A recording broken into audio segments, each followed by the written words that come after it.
하나님은 나를 사랑하기는 하실까? 지금 내 처지와 우리 가정의 형편을 알기나 하실까? 요즘 내 마음이 어떤지 관심이나 있을까? 코로나19에 관한 뉴스가 매일 반복되는 시간 속에 우리의 곤고함과 의심은 더해져 주님이 잘 보이지 않습니다. 하나님의 사랑과 그분의 손길을 실감하기 어렵게 느껴지는 시대. 그러나 우리 하나님은 여전히 이 시대의 약자들과 고아들을 변호하시고 가난한 사람들과 억압당하는 사람들의 권리와 이익을 보호하시며 약하고 궁핍한 사람들을 건져주시고자 일하고 계십니다. 오늘도 그 하나님을 만나러 가보시죠. 먼저 살펴볼 말씀은 고린도전서 1장에서 4장까지입니다. 고린도전서는 고린도 교회가 당면한 문제에 대한 답으로 쓰여진 서신입니다. 발신자는 바울과 소스데네, 수신자는 고린도에 있는 교회 성도들이죠. 고린도전서의 내용은 크게 두 부분으로 나뉩니다. 첫째는 글로의 집 사람들이 바울에게 전해준 공동체 내의 부도덕의 문제들. 둘째는 성도들의 일상생활이 어떠해야 하는지에 대해 질의하는 내용에 대한 답이죠. 구체적으로 고린도 교회 내에 발생한 문제들은 다음과 같습니다. 첫째, 특정한 인물을 우두머리로 내세워 서너 개의 파당으로 나뉜 것. 둘째, 영적 엘리트주의. 셋째, 지식인들의 교만. 넷째, 음행의 문제. 다섯 번째, 신도 사이의 법정 소송. 여섯 번째, 윤리적 비행과 자유에 대한 방종 등이 있었습니다. 다시 말해 고린도 교회는 이러한 공동체 내의 여러 문제들을 올바르게 치리하고 다스릴 리더들이 부재한 상태에 처해 있었습니다. 이에 바울은 영적 열광주의와 교만, 자유를 넘어선 방종, 분쟁과 다툼 등에 치우쳐 그리스도인으로 바르게 살아가지 못하는 고린도 교인들을 마치 아버지가 아들을 질책하듯이 엄히 꾸짖고 그들의 어리석음을 일깨우며 훈계합니다. 또한 바울은 고린도 교인들이 비록 윤리적으로 여러 잘못을 저질렀지만 그들을 목회적 훈육의 대상으로 대하며 권면합니다.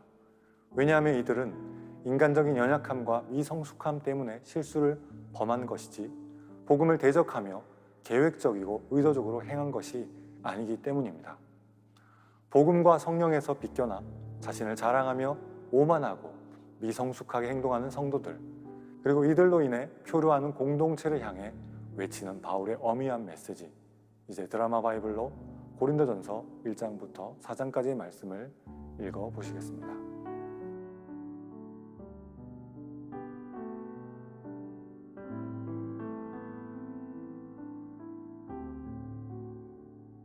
(1세기) 고린도 교회가 직면했던 문제들은 21세기를 살아가고 있는 우리의 삶에도 매우 흡사하게 나타나고 있지요.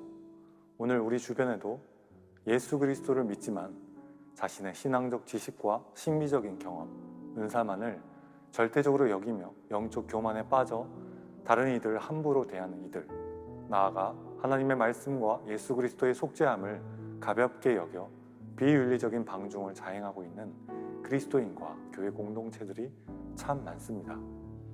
한편 인간관계의 어려움과 업무 스트레스에 시달리며 직장 생활을 하고 있는 지혜 없고 우둔한 자신을 바라보며 한숨 짓는 이들, 또한 거룩한 주님을 닮아보려고 애를 쓰지만 반복되는 죄의 유혹에 넘어져 더러워진 자신을 정죄하고 자책하는 영혼들, 갑작스럽게 찾아온 암과 심각한 질병, 특히 원인이 밝혀지지 않는 육신의 고통으로 신음하는 가족을 그저 바라만 보아야 하는 안타까운 현실 앞에서 눈물 지을 수밖에 없는 성도님들이 계십니다.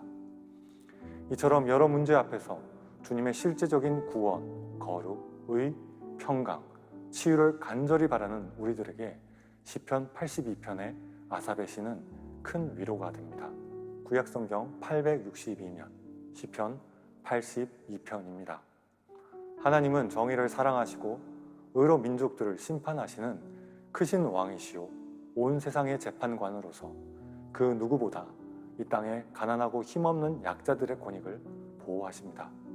그러므로 하나님으로부터 다스림과 통치권을 부여받은 이 땅의 리더들이 가장 우선적으로 해야 할 일은 가난하고 힘없는 사회적 약자들의 권익을 보호하는 것입니다. 이를 위해 그들은 불의한 뇌물을 받지 않아야 하고 약자들을 위해서 공정하게 재판을 시행해야 합니다. 또 착취당하고 억압받는 약자들을 압제자들의 손에서 건져주어야 합니다. 그러나 구약 아삽의 시대에도 신약 고린도 공동체 현실에서도 나아가 오늘날에도 동일하게 우리 삶의 리더와 이 땅의 위정자들은 공평과 정의에 무관심하고 이로 인해 세상의 질서들이 무너질 때가 있죠. 그래서 우리는 마치 흑암 중에 걸어가는 것처럼 느껴질 때가 많습니다. 그러나 불의한 통치자들에 대해 하나님은 엄연한 심판을 행하실 것입니다. 이에 우리는 공의로운 심판을 속히 행해 주실 것을 간구해야 합니다. 아삽은 하늘의 법정을 주재하시는 하나님의 모습을 떠올리며 회중들 앞에서 하나님의 심판의 말씀을 낭송했을 것입니다. 우리도 공의롭게 판결하시며 다스리시는 하나님의 모습을 상상하며 시편 82편을 봉독하겠습니다.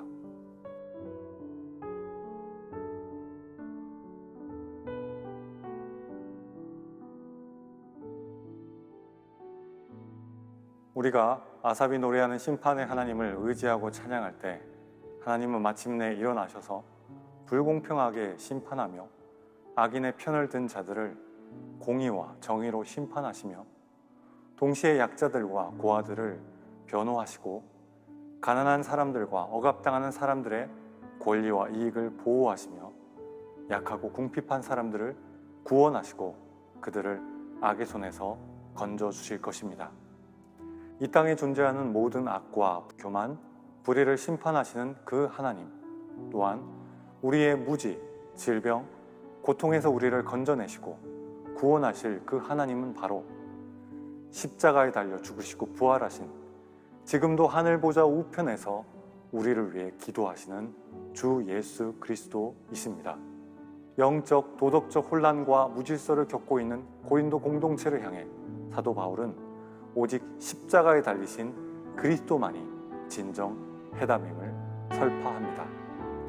내가 너희 중에서 예수 그리스도와 그가 십자가에 못 박히신 것 외에는 아무것도 알지 아니하기로 작정하였습니다. 아멘. 십자가는 이 세상에 대한 심판이며 이 세상의 가치 체계의 전복을 뜻합니다. 따라서 어느 누구도 십자가 앞에서 자랑할 수 없으며 그 어느 것도 자랑거리가 될 수 없지요. 십자가 앞에서는 뛰어난 지식이나 지혜도, 최고의 능력이나 권력도, 신분이나 재산도 무익합니다. 또한 십자가 앞에서는 모든 종류의 우상과 거짓 사상도 무너지게 됩니다. 무엇보다 우리 주 예수 그리스도가 달리신 그 십자가는 우리의 모든 질병, 불의, 다툼, 무지, 음란을 무력화시킬 뿐 아니라 그리스도의 부활의 능력은 우리에게 치유와 거룩, 지혜와 의와 구원이 됩니다. 오 하나님이여, 일어나 이 땅을 심판하소서. 모든 민족들이 주의 소유입니다. 아멘. 십자가에 달려 죽으시고 부활하신 우리 주 예수 그리스도께서는 공의와 사랑으로 우리를 다스리고 심판하십니다. 주 예수님의 샬롬이 우리의 불화와 다툼을 심판할 것입니다.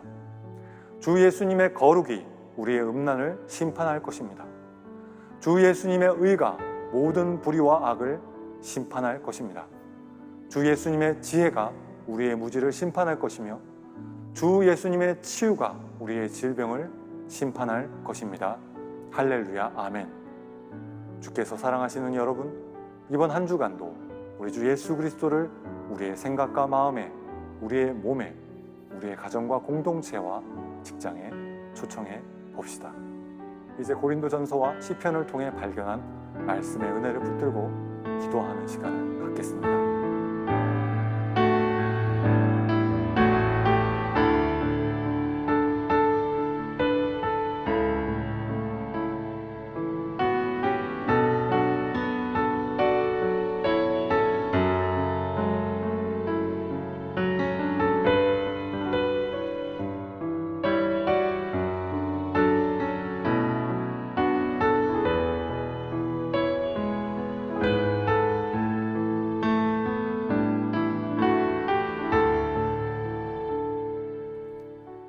이어서 여러분의 가정과 공동체를 축복하며 기도하길 원합니다.